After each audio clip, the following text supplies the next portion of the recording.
and ideas that are more on the conservative side, mostly on the economics issues. And so year after year, we grew this organization from nothing. Madison has played a big part in helping get this organization off the ground here in Minnesota, and now we're present on over 1,200 college and high school campuses across the country.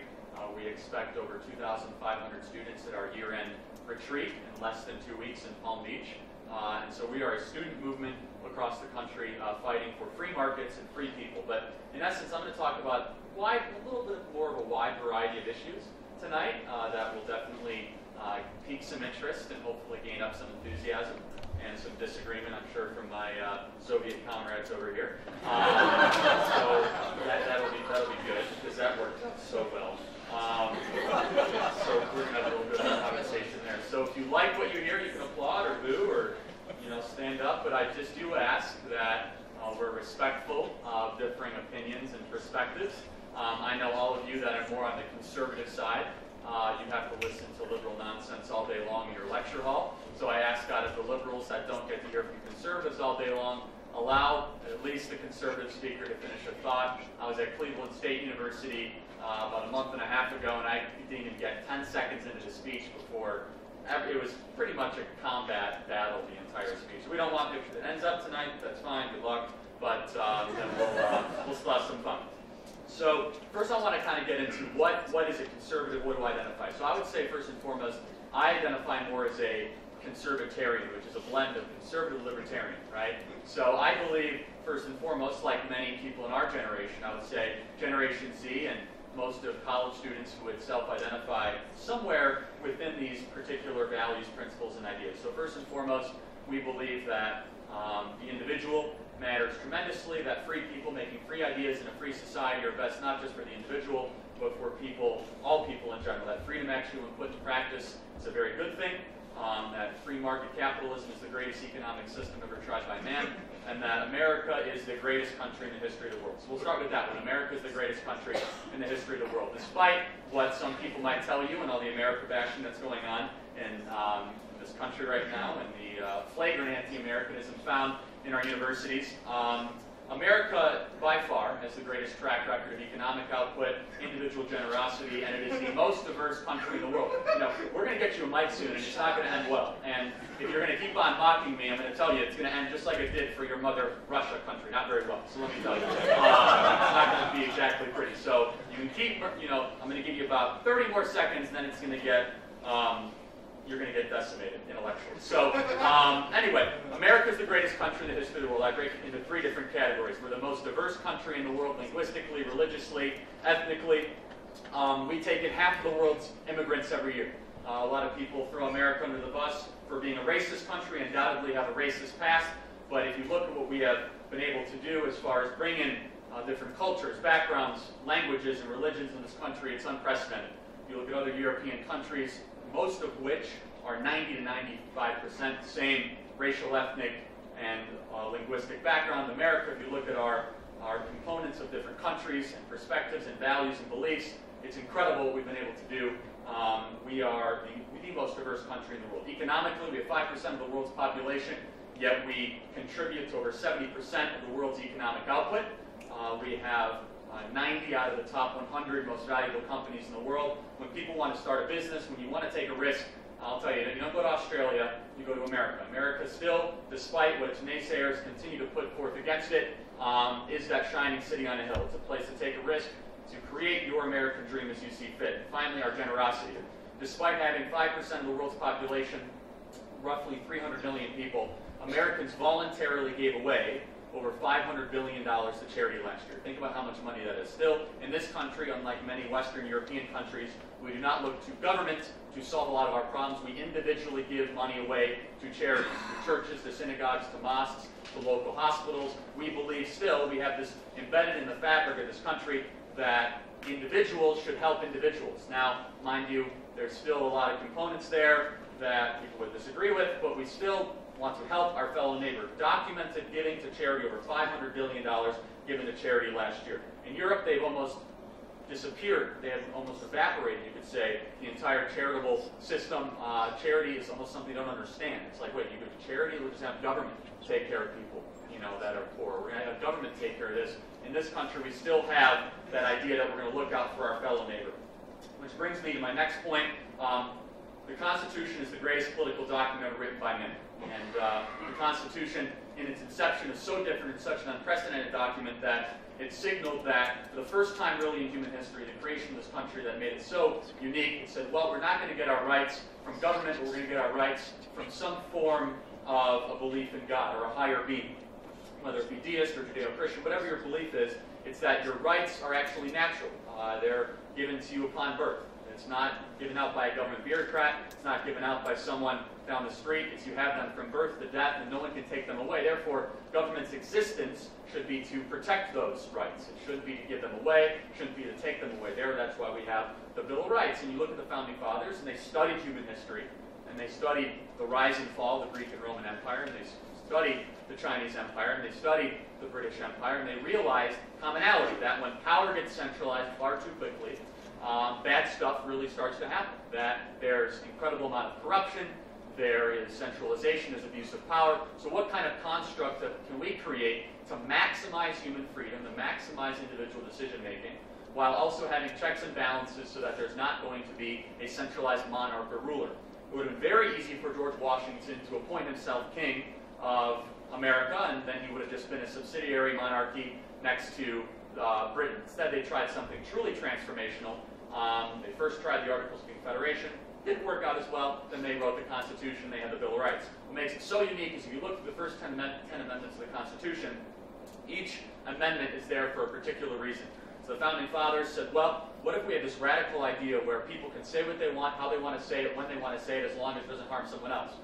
Well, that's a pretty crazy idea, but let's prevent government from preventing people from being able to do that. That's the First Amendment.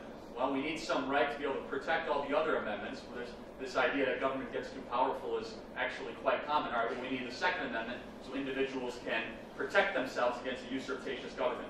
We also need the capacity to disallow government to look into our personal items and our effects and into our private property. Well, that's why we have the Fourth Amendment. And I can go on and on and on. Right to due process. And finally, you go to the 10th Amendment, they say, we didn't hit all these issues, we didn't get it perfect, we think we got it good. Therefore, we need a process of which that we can address future problems. And that's why we have the 10th Amendment, where they said essentially all problems and issues are left to people and left to the states. It's important to point out that the states created the federal government did not create the states. Next point, we as conservatarians, conservatives, members of Turning Point USA, believe that free enterprise is the most moral, effective, and proven economic system for all people. You love that one, don't you? Yeah. Despite what people might say, world poverty is at an all-time low. We have a lot of work to do. There's over 1.3 billion people in India. There's still 400 million people in India that are without toilets. So I'm not saying that world poverty is nearly where it should be. But thanks to free enterprise capitalism and neoliberal policies, we have seen the standard of living increase rise dramatically over the last 20 to 30 years, particularly in Southeast Asia, in Laos and Cambodia and Vietnam and Indonesia and Bangladesh. You are seeing finally free people being able to pursue their ideas. And yes, the wage per day is significantly lower than what it is in the Western world. But if you look at an increase of what it was today versus 20 years ago, there is indisputable increase in standard of living increases in many of these countries. So not only is free enterprise good internationally, but it's been wonderful here domestically. One of the reasons why America has led economically, for particularly in the last 100 years, but especially the last 50, is because we have embraced, we still somewhat to this day embrace it, we're getting away from it, this idea of free enterprise capitalism, that you can come, you can take a risk, you can keep a vast majority of your earnings, and that creating wealth is a good thing. And that if you believe in free enterprise, which I do, is that just because someone gets rich does not mean someone gets poor. I'm going to repeat that. Just because someone gets rich does not mean someone gets poor. Just because someone is able to create a lot of value, take a risk, and start a big company, does not mean they stole money from someone else to create that company or to create that amount of wealth. Who's the richest man in the world right now? Jeff Bezos. Not a big fan of him politically. You got to give it to him for what he's been able to create. He created a company that's well worth over $600 billion. He personally is worth over $100 billion. And I'll venture a guess everyone in this room has benefited from Amazon one way or the other. You say you don't use Amazon, I bet I could prove you otherwise. Netflix, for example, is housed on Amazon Web Services. So you probably have, don't worry. People say I don't use Amazon. Okay. You don't use Amazon? Well, okay, yeah, I'm sure. Yeah, okay. I'm sure some website server somewhere is housed on an Amazon Web Services server that you use. Anyway, you look at Jeff Bezos. He did not steal from other people to get rich. He provided value. People voluntarily bought his products and goods and services. In fact, he intentionally had his company take a loss for over 15 years. Part of his company is still not profitable. Why? To cut prices so that people can have better goods, better services, and quicker delivery of items. If you look at what Amazon has been able to do disruptively, you can get paper towels, you can get iPhone headphones, you can get almost anything you need in 24 hours or less on Amazon Prime. That would be a concept 40 years ago that people would say, well, there's no way we're ever going to achieve something like that. You look at Mark Zuckerberg. Mark Zuckerberg was worth over $70 billion, right? You can all say, well, I don't use Facebook. You use Instagram, so don't buy it. Instagram, don't buy Facebook. Another guy that has created an unbelievable amount of money for himself, but what does he charge you to use Facebook? Anything? No, it's free of charge. So here's a guy that gives something away for free, creates an immensely valuable company, and we are able to use it for free, keep in touch with people instantaneously, be probably far too updated into other people's lives, right, and celebrities' lives. Our lives get better by someone in a free enterprise system who gives something away for free, then he's also able to make himself richer. Goes back to my point, just because someone gets rich does not mean someone gets poor. You contrast that with the failed socialist experiments of the last 100 years. It's been 100 years of failed socialist, communist examples of the last 100 years that has resulted in over 100 million people collectively dead that we know of. That doesn't count the famine and the starvation. That's just the systematic murdering under communist socialist regimes. And you look at the flourishing under free enterprise, Western civilization countries, the difference couldn't be any more dramatic. And you look at free enterprise, what I think is so amazing about it is we are not imposing any sort of viewpoint or value if you live in a free enterprise system. I got in a little discussion, I guess you could say, with a guy that was a self-described libertarian socialist or libertarian communist. Very strange concept, if you ask me. You can look up the video. He was very, very confused. And so we had a discussion, and finally I said, what's preventing you from going and living right now like the Amish live? I'm not going to tell you how to live your life. Why are you telling me how to live my life? And he said, well, you shouldn't be allowed to own more than one house or one car. I said, that in its essence why your philosophy is evil, morally corrupt, and has failed. Because you're telling me what I should not be able to do. If you believe that living in a commune is a great idea, if you believe that pooling your resources is really, really effective, then go live in northern Vermont. They have a lot of those sort of those off-the-grid type living experiments. I'm not going to tell you how to live your life. Don't tell me how to live mine. And that's what I think makes our viewpoint and our philosophy so intellectually consistent, is that we're not going to take money away from you. We're not going to tell you how to live your individual capacity as long as it doesn't harm someone else. And so it brings me to another point, which I mentioned. Socialism is an extremely dangerous political philosophy with over 100 million people dead in the last 100 years. You look at not just the modern socialist failures of today, Cuba, Venezuela, Argentina, which is a more moderate example, Brazil, which embraced failed socialist experiments. You look at even the more mild experiments of France, which is bankrupt, in Spain, which is bankrupt, in Portugal, which is bankrupt, in Greece, which is bankrupt, in Italy, which is bankrupt. I can go on and on and on, where their debt to GDP ratio is upwards of 180% of GDP, and their unemployment is skyrocketing. The problem with socialism, as Maggie Thatcher said, is eventually you run out of other people's money.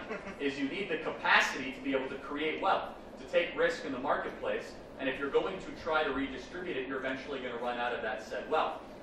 Now, there is a growing socialist movement in this country, admittedly, to the comrades out there. Bernie Sanders has been very successful about it. The problem is, again, is that those that profess socialism, henceforth Bernie Sanders, some of the biggest hypocrites you could possibly imagine. Here's a guy saying, the millionaires and billionaires are ruining our society. Meanwhile, he has 3 houses. He's a multi-millionaire. His wife earned a $600,000 a year salary, teaching a failed college that went bankrupt. If he was such a good socialist, why doesn't he give away 95% of his money to the government each year? If he believed that giving more money to the government meant more people would live better lives, then why doesn't he lead by example? I lead by example. I'm a proud capitalist. I do everything I possibly can to grow the organization that I'm passionate about and try to expand my sphere of influence where I see fit. And this comes to the fundamental issue of what we, conservative, libertarian, freedom lovers come, and those people that embrace socialism and those people on the left, is that we will be intellectually consistent and not tell you to make the choices that you want for your own life. In fact, we believe in the power of the individual. We believe that there's incredible untapped potential in this country and across the world, that when people are actually empowered and given the proper reinforcement and capacity to take risks and pursue their dreams they see fit, absolutely incredible things can happen. And we'll say, we argue that socialism crushes those dreams. Which goes to the next point, is actually more domestically, which is the war on poverty has been a cataclysmic failure, wasting incredible amounts of money, shattering dreams, and crushing communities. If you look at, since the Great Society, which was passed by Lyndon Baines Johnson in the mid-1960s, here in this country, we have spent trillions of dollars trying to stem domestic poverty unsuccessfully in this country. Starting in the 1960s, we started with the Housing and Urban Development. We started with the Department of Health and Human Services. We started with huge welfare programs. We started with government-sponsored housing projects, and we have seen poverty increase in these communities. We have seen homelessness increase. We have seen crime increase.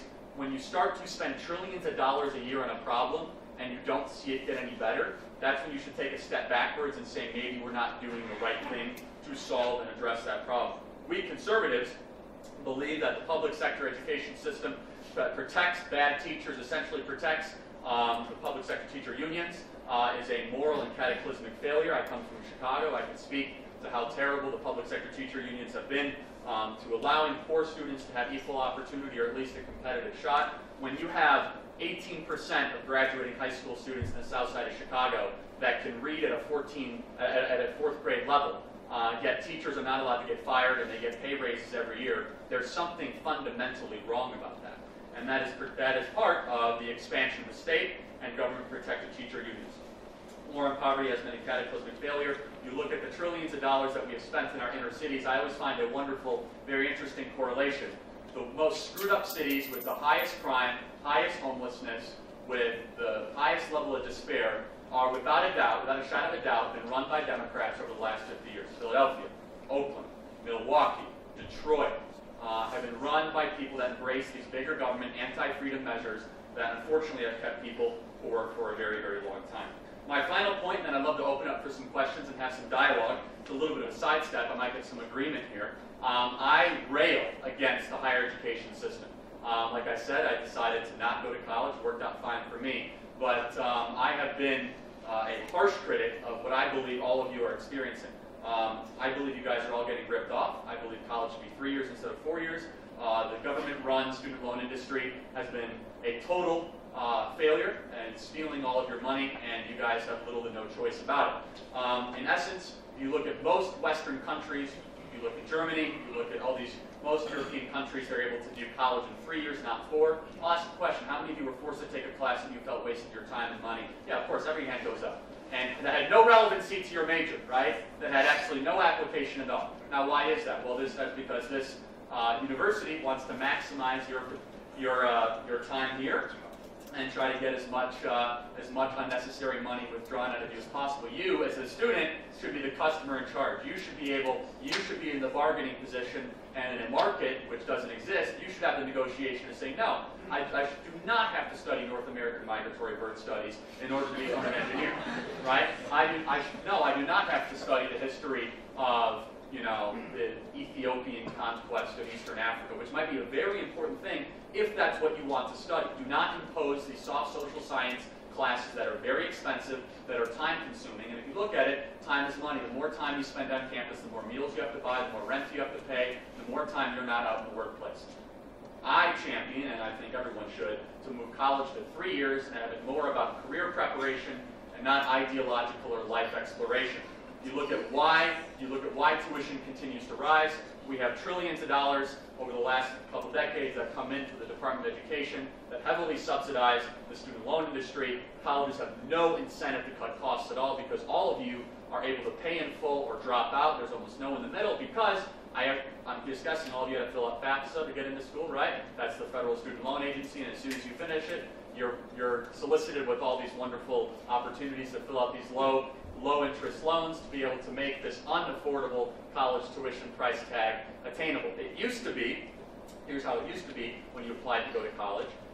You used to have to go to a community banker, justify to them why you were going to go to the school, and then they may or may not give you that loan. Some people made the argument, well, that's preventing people from going to college. Fair enough. I'll make the argument we have too many people going to college today. The national graduation rate is 59% at some of our best universities here in the Big Ten. I won't mention any names, but there's one across the river. They have over 30% of incoming freshmen that will not graduate within 2 years. How many of you know someone that dropped out? I'm sure you know 5, 10, 15, or maybe even 20 from your high school. I knew so many. Four-year college is not for everyone. I think we need more entrepreneurs, more plumbers, more electricians, more carpenters. In fact, I know this because I'm not a recipient of a college degree. We have a stigma in our society that look as people that did not go to four-year college as not as intelligent, not as informed, and not as equipped to be able to be successful. Now that might be very true in a lot of fields, but I can tell you that just because you're able to get a degree in a certain sector does not always make you more prepared in that particular job or field. If you're going to be an engineer, a lawyer, a doctor, very, very important to get accredited. Most people go to college, unfortunately, as many of you know, for the opposite reason, which is I'm going to figure it out along the way. No problem with that necessarily. The problem is when nearly 40% of them end up dropping out. Then they're left with student loan debt. They're stuck in this horrible middle position, and they end up going back to community college. They feel less confident about themselves and not as prepared to be able to make a life for themselves that's productive. And most of this is because the federal government's intrusion into the student loan industry. We have anything but a market because all of you are required to fill out FAFSA, and 99% of all student loans are given out by the federal government. All this cheap money comes into the college, and these colleges, like Minnesota, I know it's a state-run school, so it's a little bit different, but still they say, why do we have to cut costs? Why do we have to lower our tuition? We have a record amount of people applying. They're paying in full. Who cares if the graduation rate's a little bit shaky? We're able to get, there's no recourse if we don't graduate them in high numbers. So I'm a big proponent of that. I think student loan debt's a tremendous problem in this country. It's going to be one of the biggest barriers to our generation's success. There is more privately held student loan debt than there is privately held credit card debt in this country, over $1.4 trillion. I play a game at most colleges I go to where I ask who has the biggest student loan debt, and hands will raise. And, I've heard $180,000, $190,000 in student loan debt, completely unsustainable levels, and sometimes they can't tell me why. We ask our high school seniors, we say, where are you going to college, not why are you going to college? I know I asked that question. How many of you got asked that question? Probably everyone. There's almost an expectation to go to four-year college or universities. I don't believe that should be the case. I don't believe we should continue to advance a culture that makes it seem like you're less equipped, intelligent, or educated just because you didn't get a four-year degree. So with that, I'd love to open up for questions. Do we have a mic at some point? If not, I can keep talking. I've got topics. We've got the little mic there. Thank you. So I'm going to do a marker review. We'll get to the Bolsheviks in a second. Go to the back first. Oh, yeah. Thanks for coming, especially thank you for pointing out the deaths that happened under communism. My family fled the Soviet Union for not being ethnically Russian. It's nice for people to actually realize that. For a more pragmatic approach, was your conservatarian solution to the healthcare insurance problem where people are just going in debt for getting hurt and sick, and Sure. That's not doing good stuff for our economy either.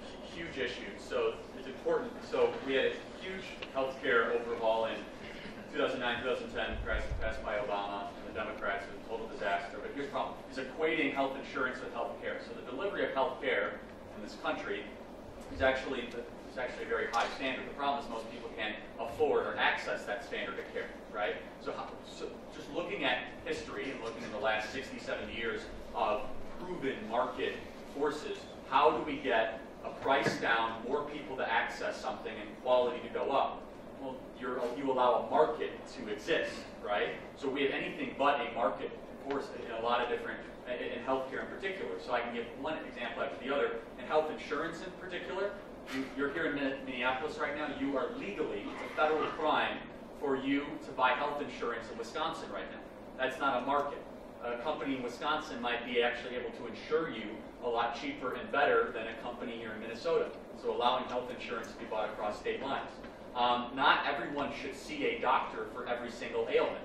One of the big problems, the pharmaceutical companies are able to go into Congress and list all these different sorts of diseases and ailments that need doctor signatures. What do I mean? A common cold, you should be able to go into Walgreens or CVS to be able to see someone at a lower level practitioner. That's starting to happen. That deregulation is finally starting to happen in a lot of states.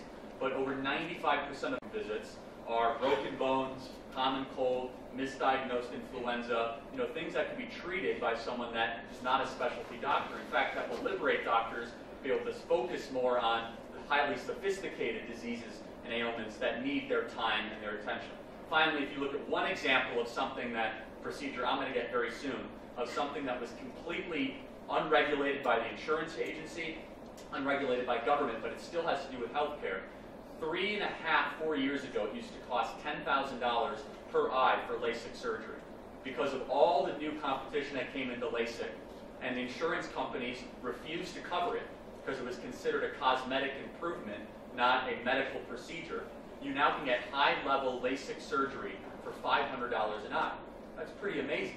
You look at the price that went down, the quality went up. Now, you might say, Charlie, that's a horrible example.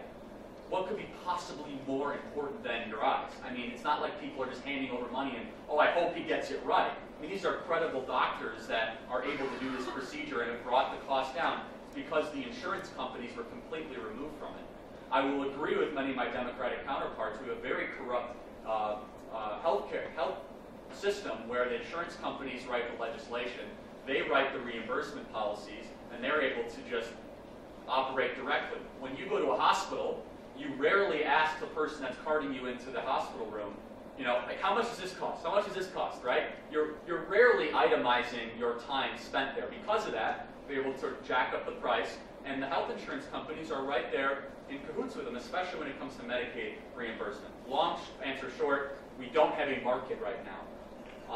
History has shown us, especially over the last 50, 60 years, in every sector, in communication, in technology, in food, in everything, when you allow a market to exist, you have prices go down, quality go up, and access be able to be spread further. So, long-winded answer to a very good question. Thank you.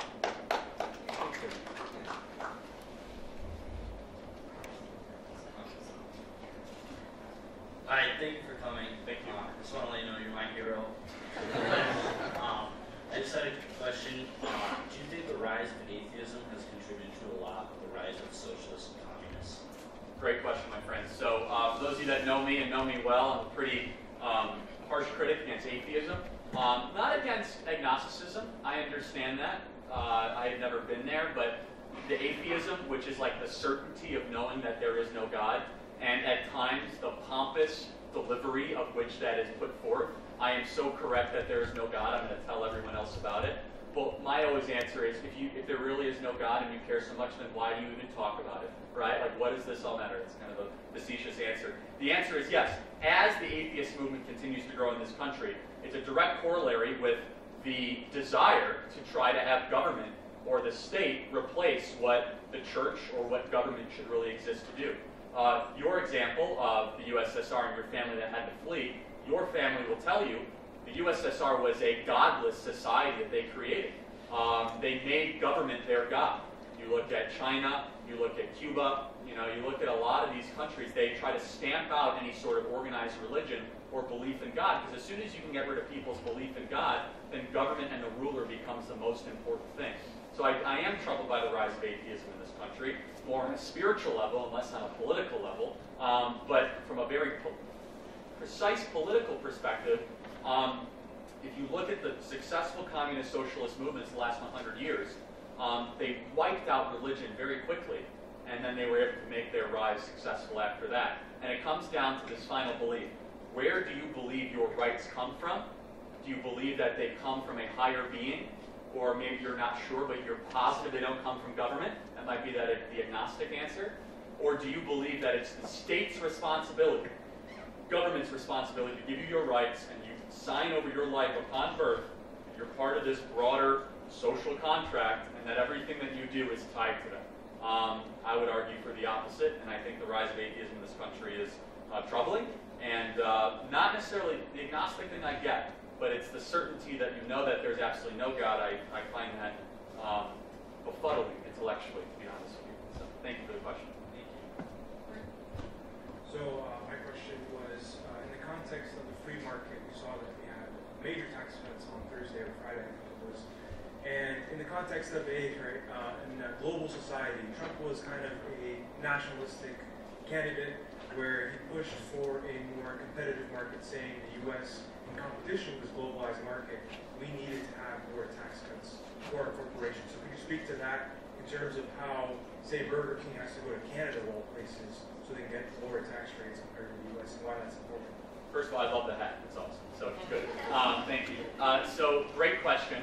So we saw big tax reform last week. It's not a perfect bill. I'd give it like a 6.5 out of 10, but it's a lot better than 0 out of 10. Not everyone's taxes are going to go down. Some people's taxes will go up, mostly higher income earners in Democrat states. But I know a lot of people's taxes are going to go down. So I was really pleased to see it pass. So one little misunderstanding of what President Trump ran on is he did not necessarily run on an anti-trade platform. So part of what he talked about and what he has done is free trade, which I'm a huge advocate of. I'm a disciple of Milton Friedman's free trade philosophy. It's not just being able to sell what you want to sell, but you also have to be able to buy what you want to buy. But if a country refuses you to sell those goods and services in a country, then you have to renegotiate them. So a great point is the president has been a harsh critic of China, as you know. He made it a big part of his campaign. And part of that is included where he went to China a couple months ago, and he went there a couple weeks ago, and he renegotiated the ability for America to sell grass-fed beef in China. Now, it might seem like a little insignificant thing, but it was an embargo. China said you are not allowed to sell American grass-fed beef. It's been there for 30 years. Now, that's a $40 billion a year industry here in this country that he opened up. So this idea that a lot of people say he's anti-trade, not necessarily. He wants to advocate for our benefit so we can also sell our stuff, right? So that we can sell some of our greatest American assets, which is coal, which is American-fed beef, which is, things that we're able to make at a competitive advantage, which other presidents failed to renegotiate in both parties. So the final point is, finally we're going to see, fingers crossed, our tax rates become much more competitive. We have the highest corporate tax rate in the world, not the highest effective corporate tax rate in the world, but it's 39% on paper. Few companies, if a company is paying that, they got a horrible accountant, let me just put it that way. Few companies pay it, but it should come down to 20%, which will result inevitably in repatriation and hopefully re-domiciling of countries back to this country away from the tax sheltering that's been going on. I for one, know at least 10 businesses and entrepreneurs that are pledging to bring resources back to this country, thanks to a lot of the alleviated tax brackets that have happened with the recent bill on the corporate side, the personal side, and other discussions as well. So thank you. All right, let's have a discussion here. So. Yeah, I'm with the International Marxist Tendency, and I said to slow down. International Marxist Tendency. What do you mean by tendency? Just like a current or like a movement. Okay. Yeah, but no, I just wanted to ask 2 pointed questions. One was our comrades in St. Louis. We had organized a debate with you, which you backed out of. I did not. That's not true. No, this is true. Well, no, it's not. I've debated Marxists all across the country. It was the college Republicans at the University of it was the Southern Illinois University Edwardsville. You mean we rescheduled it? I've debated no, many of you guys they didn't reschedule it. They said you stopped replying to them, and they couldn't get you to the table. The Republican. You want to debate now? I'm happy to. No, I don't. I would love to schedule a debate. Yeah, I mean, I'm more than happy to talk about your failed ideology and 100 million people have killed, and the lives it shattered, and the dreams that it's brought to the country.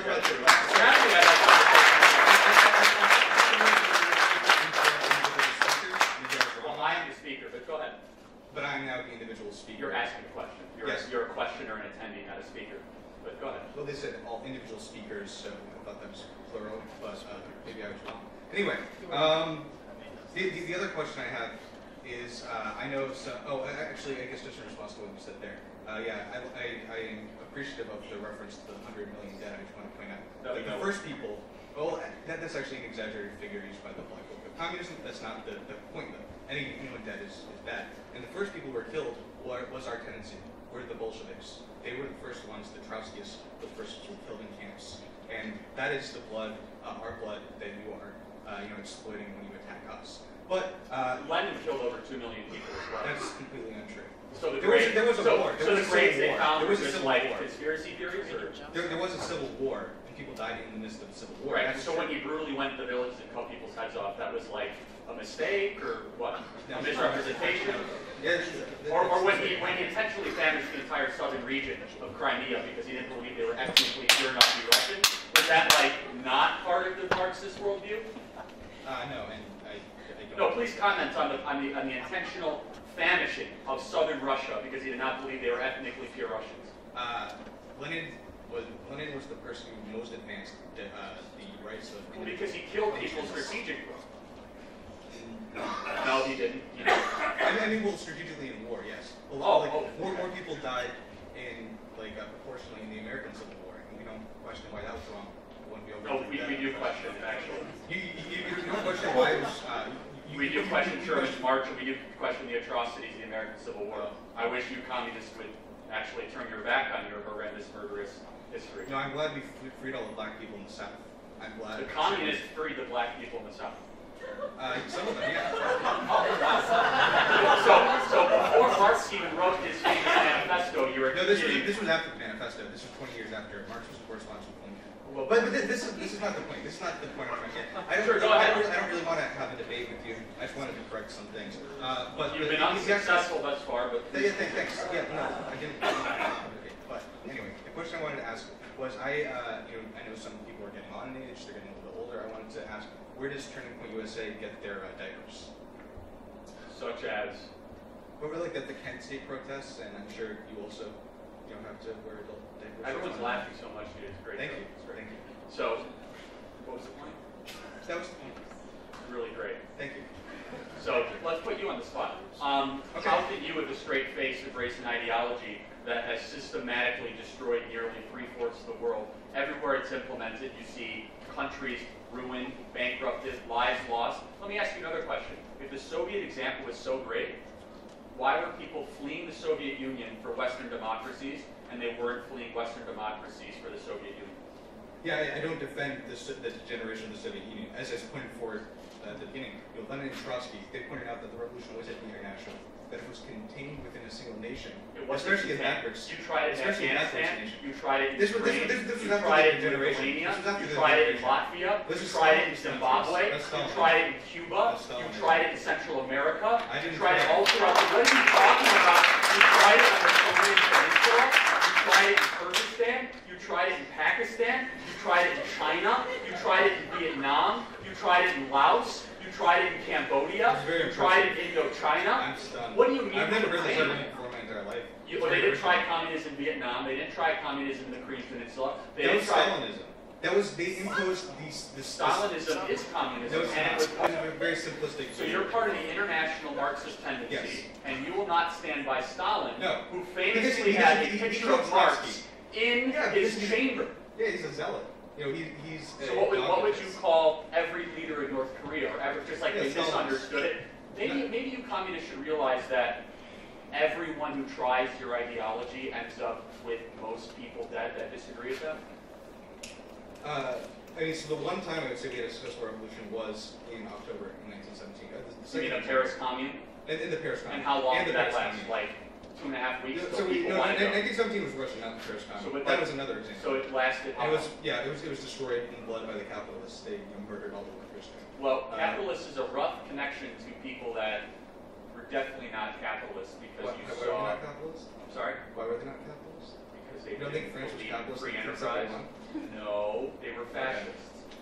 No, fascism didn't exist in 1871. Oh, fascism didn't exist when LePay read his book. I don't know when that. Oh, you don't take he's much. not. He's not. Fascism as an ideology was formed in the. What about Rome? So you were. But So this just is to summarize, the point. I would like one final question. You keep moving on from the point. No, I'm actually going back to the core point. Okay, good. Tell me one place where your idea works today. I mean, it's not been implemented at all today. So, like, again, the one what place, does North Korea do wrong? What? Sorry. North Korea. How is it not a communist country? It's a Stalinist degenerate worker state, or deformed worker state. So, what would be a country that's close to what you believe? That's Venezuela. Wow, that's working out great. I was going to respond to the question of Venezuela. 4,000% inflation. They're eating dogs in the streets. Average citizens lost 20 pounds. Venezuela is a capitalist country. America's mostly a capitalist country. It's going great. It's entirely a capitalist country. No, it's a mostly capitalist country. And I said America's the greatest country. Socialism is workers' democratic control of means of production. It's when we, as workers, control I'm the glad places that we work. It's when we democratically control our own work. Great, I'm glad you asked that. And so you know there's over 5 million workers in America that own the companies they work for. Isn't that what you're advocating for? On an international scale, yeah. But they're internationally publicly traded companies, so it is on an international scale. No, it's not organized. It's Sure it is. Systemic and connected international. I mean, we can't just have workers controlling only their own industries. So right? you want- If we only control what we directly are involved in producing, Is anyone else that would enjoying disproportionately. All right, I'm going to wrap it up. Final question. Then I'd love to get to some other questions. But is there a reason why people flee Cuba from Miami, Florida, don't flee Miami, Florida for Cuba? Does that like concern you at all? That maybe that your ideas suck? It's a Stalinist regime again. Again, it's Stalin. That destroyed and they murdered the communists before they were able to conquer. They murdered the genuine revolutions. Lenin, Trotsky were murdered. The genuine Bolsheviks were all murdered. They were the first victims of the Stalinist reaction. The Stalinist reaction then imposed a new brutal and bloody system in Russia, and it was then replicated in many other countries around the world, and we do not defend that. So, we've never defended that. We were the first victims. So, we always were fighting against it. Well, you apologize for it. Well, the conservatives and the you liberals say apologize. the international Marxist tendency Yes. is a guy that had Karl Marx's picture at every single annual parade in the Soviet Union. I'm sure you have Thatcher on your bed. That doesn't. I really don't. I have Milton Friedman, who's a freedom lover, and Thomas Sowell, who's a freedom lover. Supported the and I dictatorship of Pinochet. have Bible verses. So you supported the murder of all No, the actually, I leftists don't. I in don't Chile? support fascism. Well, and but I don't support you're socialism. saying if Stalin So had liked how did Marx, Milton if Friedman Stalin- support the dictatorship of Pinochet? He supported the free enterprise policies that were implemented throughout Central and South America. When he once voiced support of the dictatorship of Pinochet. He vocally. I don't know the quote. Well, but you don't he know it vocally- doesn't exist. No, it does exist. Just Google it. Just Google Pinochet. Yeah, you should use a capitalist Google it. free market company, Google, to try to prove my point. Thank you. Anyway, let's get to the other question. The other point of this, though, the final point, which is so amazing, is the communists and socialism, every time, without a shadow of a doubt, it doesn't work because it's never been tried right. It's never been tried right. With over 200 documented tried examples, they still are not able to put their name behind one of them. Yet we capitalists point to unlimited amounts of examples. That was us. The Russian Revolution, which ended up in Stalinism and 100 million people dead, and then Lenin, who systematically killed over 2 million people in the southern part of Russian Crimea because they were not ethnically pure enough. My friend, I think, has a question. Thank you, my comrade, for showing up. We got lots of good material there. You will see it again. Thank you.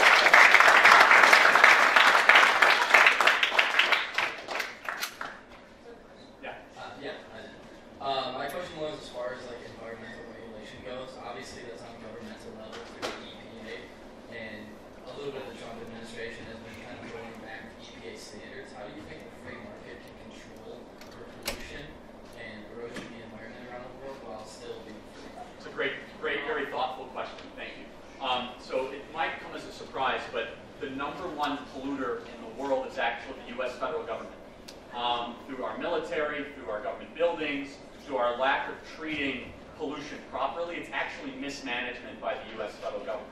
Now, part of that is because it's the biggest possible entity in the country, right? So inevitably, you're going to have a lot of pollution. But if you look at the Colorado River, many of you remember this, the horrible pollution and the toxic waste spill that happened a year and a half ago that got very little coverage was actually done by the EPA. Now, what do I feel about the rollback of those regulations? Very much in support of it. Now, I'm actually in a weird position because I consider myself an environmentalist. I'm an Eagle Scout. I don't like to see pollutions, right? With that being said, the best way to deter pollution and the best way to actually incentivize people to take care of their own lands and resources in the best way possible without polluting public access rivers, I believe is private property rights and free enterprise and actual advances that you see thanks to competition. So a great example is in countries such as Western industrialized countries, as productivity goes up and technology gets better, pollution rates inevitably go down, right? So in countries where they have not advanced as far as to be able to have these diversified, sophisticated energy sources, I'm a big fan of nuclear. A lot of people are not fans of nuclear. It's a very, very clean energy source. A lot of environmentalists in the EPA do not think nuclear should exist. A lot of the fear about nuclear is actually originated in what happened in Japan with some of the nuclear spills recently. But you look at a country like France, which is outwardly socialist, they get 80% of all their power from nuclear. So, long-winded answer, roll back a lot of these environmental regulations that are designed to destroy certain industries, but it's important to note the number one polluter in the world is the U.S. federal government, and they can't necessarily take the moral high ground on this. They have massive mismanagement of resources, and they have a tremendous, I think, a tremendous guilt when it comes to actual pollution of the environment, which we should all be against, because that affects everyone. Because I say you can do whatever you want as long as it doesn't harm someone else. If you're polluting a public access river, that's when you start. That's when you break the argument that you're harming someone else. Does that make sense? Thank you. Madison, you have another question? Yeah. You're just going to throw the mic? Yeah, go ahead. So you talked about a lot of like hardline economic issues. So something that has a little bit more gray area and sort of the light of like sexual harassment that has come out lately. Do you think that Republicans should be prepared to take a short-term political loss to sustain a longer-term moral victory? So I have called for both Roy Moore and Al Franken to get the hell out of their job. So I mean, I think they should. But neither party has any sort of moral high ground. I mean, they have lost complete and all capacity to talk with these issues on any authority, right? And so the Democrat Party, which is the party of women's rights, I'll tell you without a shadow of a doubt, if Al Franken had an R in front of his name and that stuff came out, you would see Nancy Pelosi out the next hour. This molester must get out of the U.S. Now she's talking about like therapy and giving them forgiveness, which the Republicans are no better, mind you. I'm not trying to say it. We have the same sort of hypocrisy. I would like to see a complete and total denunciation of that sort of behavior. I think child molestation should be a line.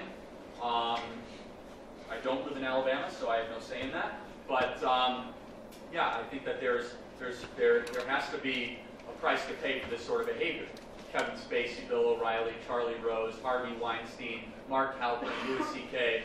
They all had ramifications. Right, they all had ramifications for the behavior. Don't see the same necessarily for politicians. You just had the first politician resign, Conyers, finally, because he did some horrible things that he covered up with taxpayer money. So, but I have a prediction. Franken is not going anywhere, I'm telling you.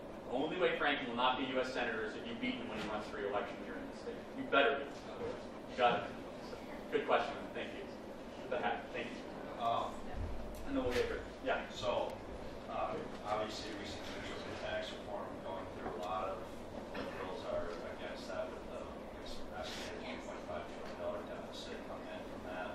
I know the chief economic advisor commented believing that basically the spending from individuals and firms is going to help the economy grow itself out of that deficit. Can you comment on your opinion on that? Huge opponent of deficits. I will say this though. I mean, I built our original organization fighting against deficits. So just because we cut a bunch of taxes doesn't mean we can't go to the next week and then cut a bunch of spending, right? Which it's like their acting goes either or. Like, well, we got to cut a bunch of taxes or else it's not going to work. Number one, I would love to see an even more dramatic tax cut and like 80% of federal spending disappear. I think like 80% of it's wasteful or inefficient or better used to the states, right? So I'm a big proponent of bringing more money back to people's pockets, alleviating the corporate burden. That's why I love the tax cut. Do I love the deficits? No, but now the budget's up, believe it or not. We have 2 weeks to come together a budget. The Republicans had a backbone. They'd say, all right, for all you deficit hawks, let's play game. All you Democrats are going and complaining about how it's going to add $1.5 trillion to deficit over 10 years, mind you. That's $150 billion a year over 10 years. The deficit is an annualized figure, so they made it seem like we're at $1.5 trillion shortfall, even beyond this. Not true. Okay, that's just Washington giving. So why can't they have dramatic spending cuts? Finally, all these Democrats, right, that signed these budgets and voted for these bills under Obama, where they saw the national debt go from 10 trillion to 20 trillion, where their economists were going on cable news saying that deficit spending is a wonderful thing, it's going to stimulate the economy, that we don't have to worry about debts and deficits. Every single one of them now on cable news in the last 2 weeks have said, oh my goodness, the debt is going to ruin us, it's because of these horrible You just oversaw the biggest national debt increase from 10 trillion to 20 trillion in the last 8 years, and you said nothing. In fact, you told us it was a good thing. And now we're trying to return more money back to people's pockets. We recognize deficits aren't good. We're willing to do spending cuts, and you're telling us this is the worst thing. It's like the political hypocrisy is unbelievable. So thank you for the question. No, I think we should do massive spending cuts, get to a balanced budget amendment. I don't think Congress should be paid unless they pass a balanced budget. Yeah. See them really start to work then. Work as hard as we do. So. Okay, wait, let's not forget if you have that. Yeah, I'm sorry. Sure. So with the 2016 election, you saw a very stark split between the rural and urban areas in terms of ideology and where they voted. What would you say is the origin for that split? Great question. So President Trump, to his credit, played to a lot of the apprehension and really, I would say, just how many rural areas in this country were overlooked. Trump almost won Minnesota, as many of you know. I mean, it was very close. It was a surprise, and it was consistent with kind of a heartland theme. And there's nothing, and here's where I really, against a lot of the critics of the president, they say, well, a lot of President Trump's support was built on white racial nationalism. And I could not disagree more, and I see you shaking your head. I traveled the country for 4 months on a personal capacity with Donald Trump Jr., talking to voters, talking to people, and really diving into it. Not once did I hear that they were going to go vote for Donald Trump because of some sort of deep-seated racial hatred against another group, or that they felt that white people were being left behind. Do those people exist? I'm sure they found them for some CNN documentary, right? I'm positive they're out there somewhere, right? The point being is many people felt that D.C. coastal elite politicians that went to massive fundraisers and went on the late-night shows and flew around in private jets looked down, literally, from their jets, down upon middle America, and their values were not being represented. And here came this blustery billionaire that talked in a way that was totally unconventional and talked like Uncle Hank at the diner on Saturday after Thanksgiving, right? And people said, blow it up. This guy is going to blow it up. Seriously. We're going to give you the keys to the kingdom. I want you to walk in and press detonate. That's what a lot of people felt, because there was so much righteous indignation in this country that the D.C. elites misunderstood or totally mispredict, totally unpredictable. And I'm part of that kind of anger. Like, I want them to do more. I want them to fire more people and have more disruption, because D.C. is more than a swamp. It's like a jacuzzi for the most unethical, lying, backstabbing people you could possibly like. Here in America and Minnesota, we have values. Like, they don't. It's incredible. And so, you know what? A lot of people in Iowa and even Minnesota and Wisconsin said, who's the craziest bunch? That guy. Go blow it up. Like, seriously. And that's part of what happened. Not to mention, Hillary Clinton might have been the worst presidential candidate in the history of politics. Like, the worst. Some people here might think she's a wonderful person and all that. Wow. But to say that she was a good candidate, she got outworked, she got out-hustled, she got out-messaged. She did not even visit Wisconsin and Michigan. I love this. She said, oh, it's because of Russia and misogyny that I lost the election. Did misogyny or Russia force you not to go to Wisconsin or Michigan the last 4 months of the campaign? Like, was there some sort of Russian air block that prevented you from visiting the state of Wisconsin to campaign? She didn't visit. She didn't visit these states that she lost, and then they wonder, oh, I wonder why the rural voter in Wisconsin didn't show up for a Democrat for the 45th year in a row. Because you don't even go and give them some love. Right, so you've got to give the president credit. He outworked her. He did 5-to-1 more public appearances and rallies, 15-to-1 more interviews. He did more. I mean, he just made himself more available because he loved, the attention. He loved the publicity. And so you had a mixture of a fired-up base, a misrepresented middle America, and probably and arguably the worst candidate that you could possibly put up for office. Someone who's so uninspiring, who has so much baggage. When Hillary Clinton landed in Ohio, she landed and then she had a whole other plane for her baggage. I mean, this woman was the most corrupt individual that I could possibly imagine. And it's like, what scandal do you not want to vote her for? Like, we have a whole room full of them. It's like, take your pick. Then you had a guy that had really, it's like, oh yeah, I have baggage, so what? I've had a fun life. I essentially answered anything. And he's like, yeah, I made a bunch of money, so what? And her, she's trying to talk it away. She has lawyers talking and everything. They're like, that's exactly what I don't want. Blow it up! And that's exactly what I want. So, great question. Yeah. How do first off, thanks for visiting. Thank you so much. But my question was, so to start off, one of my favorite quotes that you always say, like zip codes should determine a child's future. One of my favorites, honestly.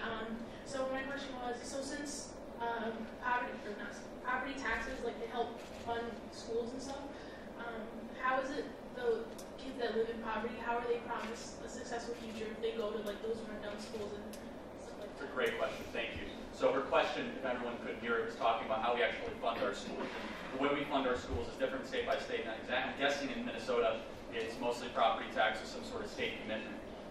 Here's the problem. The funding is an issue at schools, but it's more than a fund. It's the funding issue is actually, I'd say, the fourth or fifth problem. The problem is access to actually better education. I'm a big proponent of school choice and actual opportunity scholarships, allowing students in lower income neighborhoods to be able to say, have their parent pull a trigger, it's called the parent trigger, and say, my student, my kid is in a horrible failing school, why can't they go to this magnet school, this charter school, or this private school? I could send my tax dollars with them.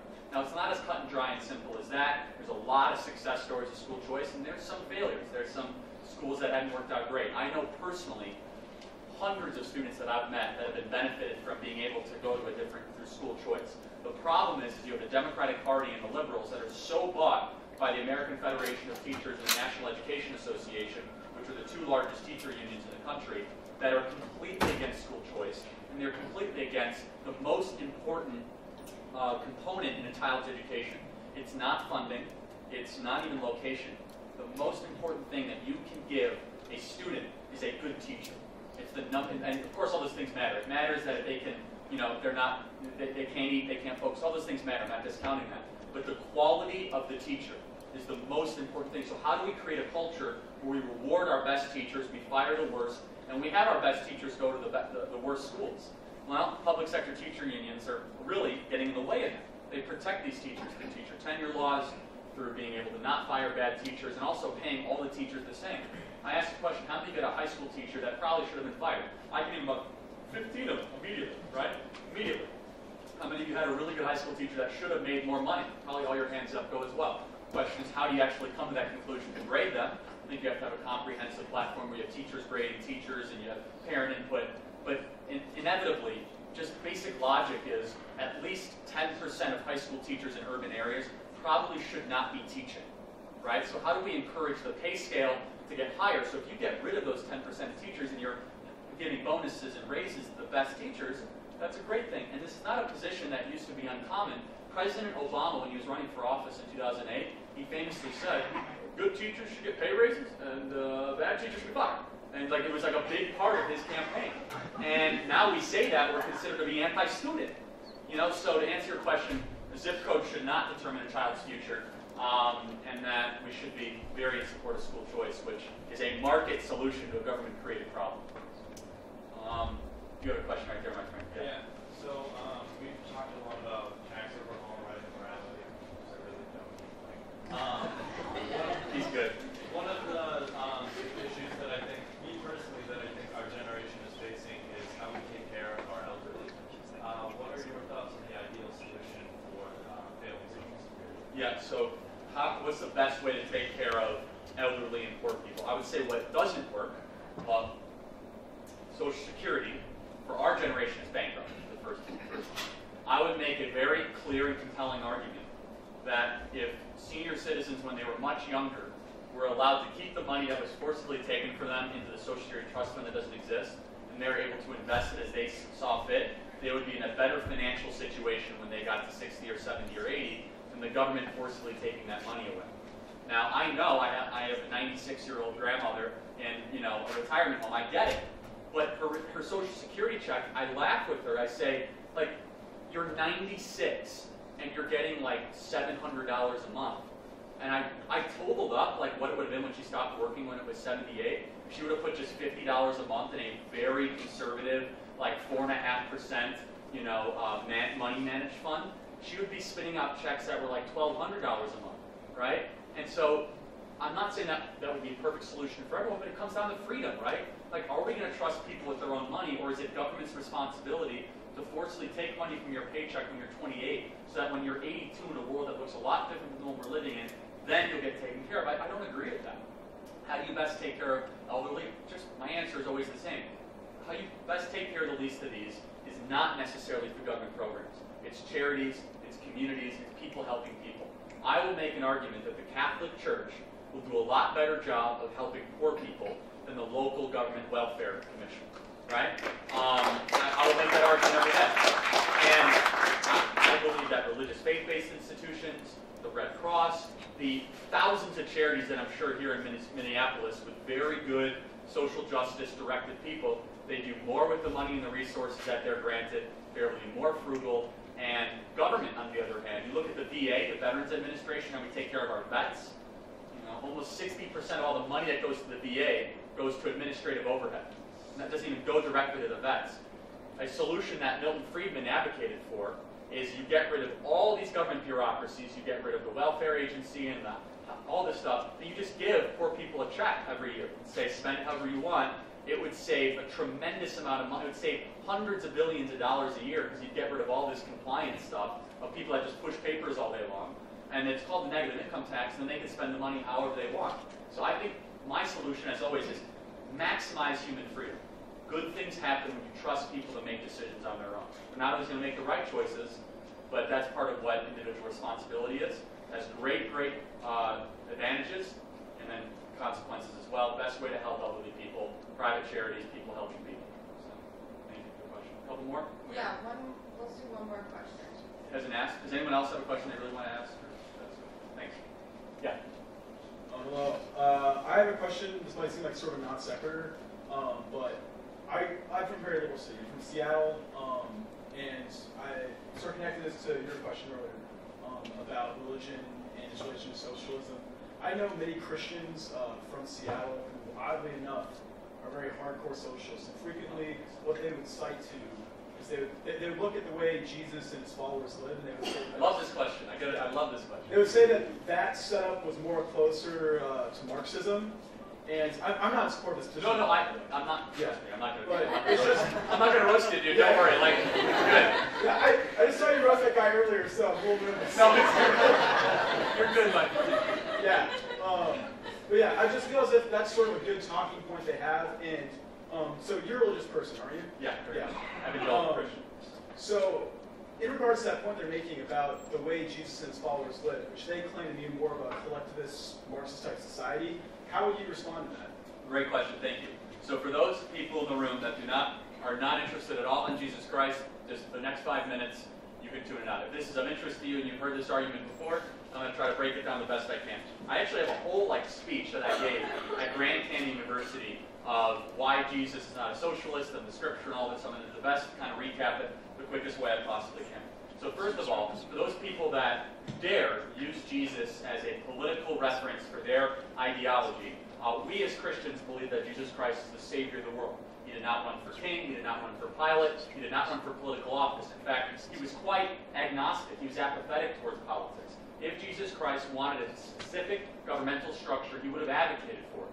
You can peruse the 4 Gospels, you can peruse the letters of Paul. He did not argue for a specific governmental structure, not once in any of the quotations that we have. Not with the later writings of Josephus, not anyone that ever wrote about the life of Jesus Christ. That's first and foremost. Second of all, he was rather preoccupied on actually the most important part of his, as we Christians believe, his visit to earth, was he was extremely worried about the salvation of the individual, person by personal salvation to actually get to heaven. That we, as people, as we individually, are broken about what individuals can do to help poverty, what individuals can do to be able to improve their own life.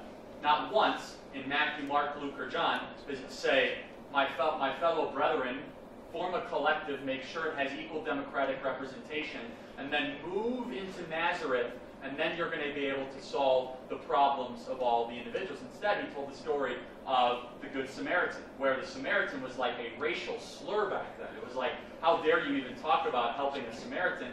And he talked about an individual that rose above government-induced and government-reinforced standards, and he helped that person on the side of the road.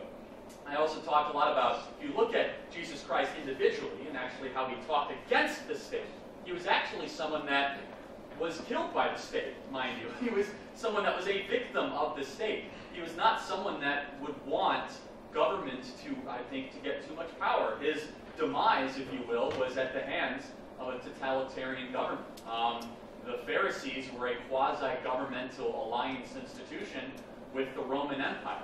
The famous Pontius Pilate, who sentenced Jesus Christ to death, was part of the uproaring mob, the uproaring Jewish mob that wanted to see him, gone. Now, if you look at the pure tenets of democratic socialism and of collectivism, majority rules.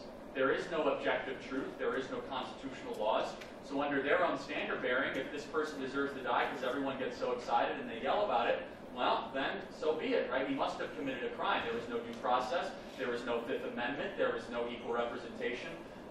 Point being is that a constitutional type republic, and one that actually limits government, I think is actually most consistent with the Judeo-Christian worldview articulated in the Bible, not just in the life of Jesus Christ in the four Gospels or the letters of Paul, but also throughout Proverbs, and you look at it talks about the consequences of not working and not producing. The final point is you look at the one economically attributable parable, but also spiritually attributed parable of Jesus Christ, the only parable that we have that deals at all with how the individual should deal with production and being able to have output, is the parable of the talents. Now, I'm just really diving into the weeds, so if any of you don't care, I apologize, I'm almost done. But essentially, Jesus tells a story about three servants that work under a master. The master gives $1, $2, $3. It's not a dollar, but it's a different currency. But for argument's sake, to say $1, $2, $3. The guy with $1 hides the dollar and does nothing with it. The guy with $2 reinvests it a little bit and makes a little bit of money. The guy with $3 doubles his money. A year later, the master comes back to the servants and asks, "How'd you do?" The guy with $3 said, "Amazing, I doubled my output." He said, "Blessed are you, for yours is the kingdom of heaven." The guy with $2 said, "All right," he essentially said, "That's pretty good." The guy that did nothing with the talents or the gifts that were given to him, the guy with $1, got the most aggressive banishment that we have in the gospel. Essentially, you will be, part of the gnashing of teeth and in the entire, suffering of hell. Essentially, is the way Jesus reinterpreted. What does that parable mean? Well, you can attribute it to a spiritual application that we must do a lot with the gifts we are given to advance the kingdom of heaven to the greatest extent we possibly can. But it also reinforces the argument that we should be productive people.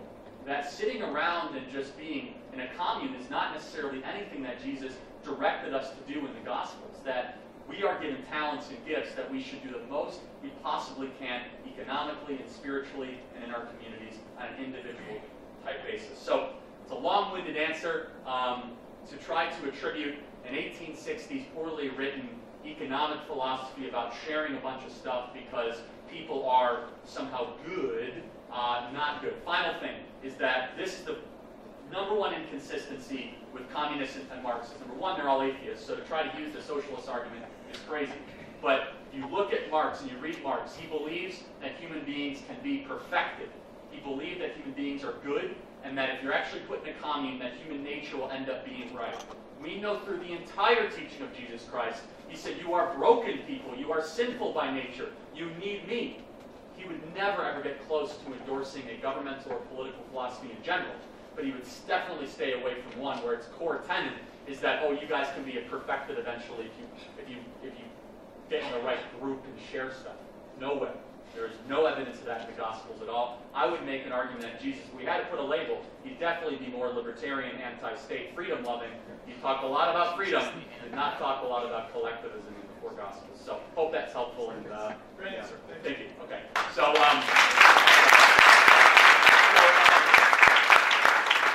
thank you all. We're good, right? Yeah. Okay. Thank you guys all for coming. We have a big conference coming up in Palm Beach in a couple of weeks. If you do want to get away from, we have a couple people coming, I hope. If you want to get away from Nicole here, we have Donald Trump Jr., Tommy Lahren, Greg Gutfeld, Jesse Waters, Judge Janine, Ben Shapiro, Dennis Prager. You name it, they'll be there. It's tpusa.com/SAS. Short notice, but if you can find a cheap flight, you want to come, we cover your hotel. You can talk to Timon in that goofy shirt, or you can talk to Madison. It was so much fun having a conversation with all of you and debating the most failed ideology of the last 100 years. I guarantee you will see that video again. Thank you guys so much. So.